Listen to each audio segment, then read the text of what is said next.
following training is sponsored by the Niagara Library System. We serve our member libraries in Niagara, Orleans, and Genesee counties. Please visit your local library homepage and use your library card to get access to streaming videos, downloadable music, audiobooks, ebooks, and even more from the comfort of your own home. Thank you. Hello, good to have everyone back. Today, we're going to talk about a study that was done, was actually reported on in The Atlantic back in 2018, and the study took a few years to complete, and it was quite interesting. So this is not a commentary on things or social media that's good or bad, and it's not a commentary on Twitter itself. The reason that this is titled Twitter, a study, is because Twitter was the social media platform that allowed MIT full access to their data so that the researchers could actually study it, okay? So I want to say that point blank right out. So Robinson Meyer reported on this in The Atlantic, the grim conclusions of the largest ever study of fake news. And Jonathan Swift once wrote, "Falsehood flies and the truth comes limping after it." Yeah, right. I think Mark Twain had another interesting one. A lie goes halfway around the world before the truth can get its pants on. This was a massive news study at the time. It analyzed every major contested news story in English. Now, this is important because the results they looked at were contested, and this will come up later on as we go through here.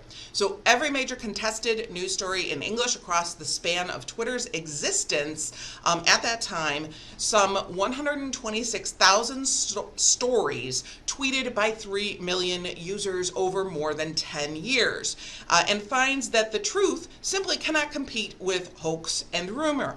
By every common metric, falsehood consistently dominates the truth on Twitter, the study finds. Fake news and false rumors reach more people, penetrate deeper into the social network, and spread much faster than accurate stories. Okay, these are things we need to keep in mind, especially as librarians. We gotta watch this stuff, because this is where we get some of our news too. At any rate, one of the main data scientists from MIT who did this study is named Sarush Vasagi, and he thinks it might have something to do with human nature. How can we create a news ecosystem that values and promotes truth? I don't know. I grew up with the line, "If it bleeds, it leads," and I think that was from one of the, I believe we have the book. I'm gonna look that up. So I digress. How can we create a news ecosystem that values and promotes truth? Okay, the new study suggests it will not be easy, though Voshagi and his colleagues focus only on Twitter. The study was conducted using exclusive data that the company made available to MIT. Their work has implications for Facebook, YouTube, and every major social media network. Any platform that regularly amplifies engaging or provocative content runs the risk of amplifying fake news along with it. Now, again, this is another one where, like, I went to try and highlight just the important stuff, and suddenly everything is highlighted, so let me keep going here. A false story is much more likely to go viral than a real story, the authors find. A false story reaches 1,500 people 6 times quicker on average than a true story does. And while false stories outperform the truth on every subject, including business, terrorism and war, science and technology, and entertainment, fake news about politics regularly does best. Twitter users seem almost to prefer sharing falsehoods, even when the researchers controlled for every difference between the accounts originating the rumors. Whether that person had more followers or was verified, falsehoods were still 70% more likely to get retweeted than accurate news. And the blame for this problem cannot be laid with our robotic brethren. Now, it's well known that there are a lot of what are called bots, okay? They're algorithms. They are literally fake accounts on, or not, I shouldn't say fake accounts. They're literally accounts that are not associated with human beings on Twitter. They are considered robots that will tweet and retweet things. So from 2006 to 2016, Twitter bots amplified true stories as much as they amplified false ones, the study found. Fake news prospers, the authors write, because humans, not robots, are more likely to spread it. Okay. Also, in the last video I did, we know too that many of the creators of artificial intelligence are not questioning their own field. So when you don't question your own field, you end up with a lot of kind of unforced errors in it. It's okay. And let me keep going here. Now, this paper is really good because it takes a very grand scale. It looks at nearly the entire lifespan of Twitter, every piece of controversial news that propagated on the service from September of 2006 to December of 2016. So they go on to say how Mr. Falsehood got interested in this. On April 15th, 2013, 2 bombs exploded near the route of the Boston Marathon, killing 3 people and injuring hundreds more. And the city locked down, and they got stuck. Falsehood and Roy here got stuck inside. So Twitter became their lifeline to the outside world. Now, again, too, if you haven't used Twitter, Twitter is like a real-time search engine. It's a real-time, beyond what Google or Yahoo or Bing or DuckDuckGo or any of the big search engines can do. Twitter is immediate. So you can keep refreshing the screen, especially when something big is happening, and get thousands, hundreds, and sometimes thousands of new tweets and new pieces of information as people talk about it. The 2 researchers created what they called a truth machine, an algorithm that could sort through torrents of tweets and pull out the facts most likely to be accurate from them. So the machine itself, the algorithm, focused on 3 attributes of a given tweet. The properties of its author, were they verified? Verified meaning, were they maybe more trustworthy than others? What kind of language it used, the tweet used, was it sophisticated? And how then it propagated through the network, right? And then here, the article then goes into the nuts and bolts of the study, but ultimately they found about 126,000 tweets, which together had been retweeted more than 4.5 million times. Some linked to fake, now they have that in quotes, stories hosted on other websites. Some started rumors themselves, either in the text of the tweet or in an attached image, and the team used a special program that could search for words contained within static tweet images. Some contained true information or linked to it elsewhere. They analyzed it, and here's the thing. Fake news, no matter how big or small the Twitter account, fake news dominates no matter what. It consistently reaches a larger audience. It tunnels much deeper into the social network than real news does. The authors found that accurate news wasn't able to chain together more than 10 retweets. 10 people seeing it and then trying to pass it along to 10 more people.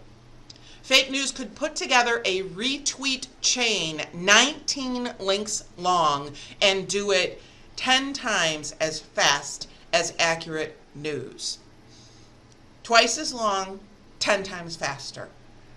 Holy cow. Why does falsehood do so well? The MIT team settled on 2 hypotheses. First, fake news seems to be more novel than real news. Oh, it's more interesting. It, tickles that curiosity. And second, fake news evokes much more emotion than the average tweet. Now, the team wanted to answer one more question. Were Twitter bots helping to spread misinformation? After using 2 different bot detection algorithms on their sample of 3 million Twitter users, they found that the automated bots were spreading false news, but they were retweeting it at the same rate that they retweeted accurate information. The massive difference of how true and false news spreads on Twitter cannot be explained by the presence of bots. There are further grounds for more studies on this. It's a truly, you can do a deep dive on this, okay? Some political scientists now also question the study's definition of news, and you see that's in quotes. By turning to the fact-checking sites, the study blurs together a wide range of false information, outright lies, urban legends, hoaxes, spoofs, falsehoods, and fake news. It does not just look at fake news by itself, that is, articles or videos that look like news content which appear to have gone through a journalistic process but are actually made up. That could include satire like The Onion, whatnot.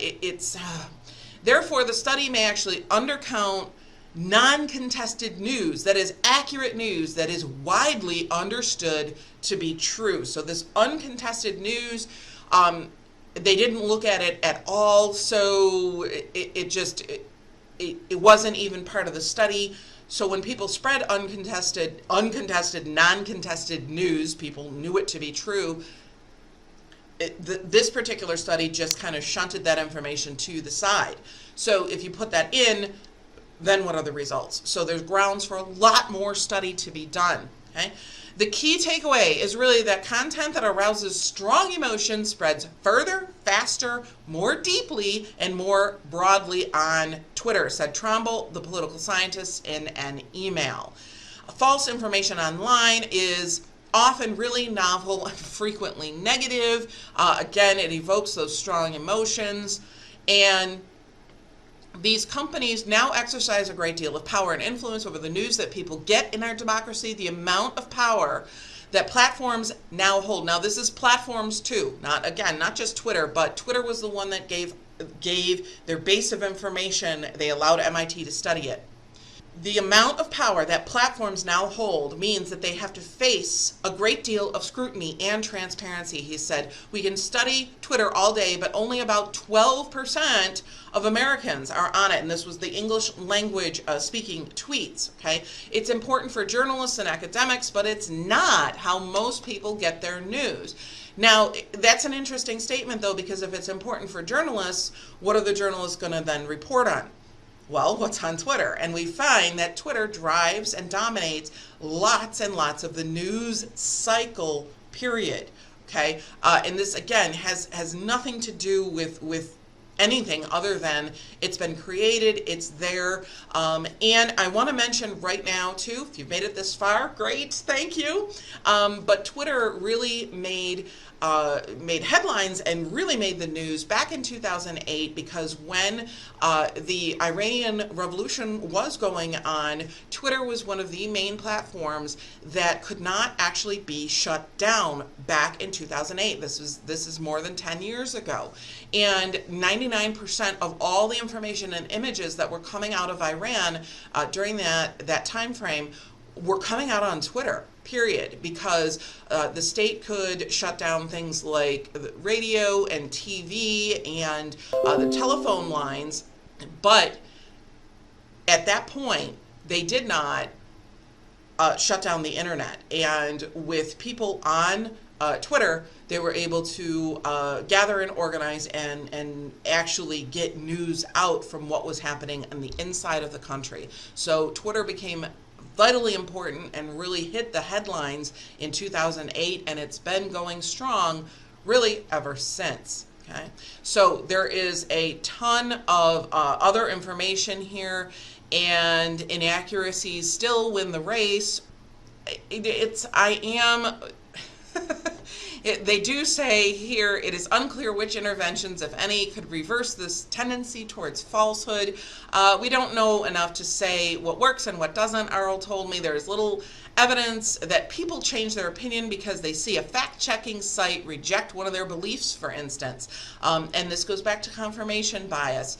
So, I don't know. All is not lost, and we're still, librarians and libraries are still very trusted institutions, and take heart, we're not going anywhere anytime soon. So take care. Thanks for sticking with me this long, and hopefully we'll see you in the next one. Bye now.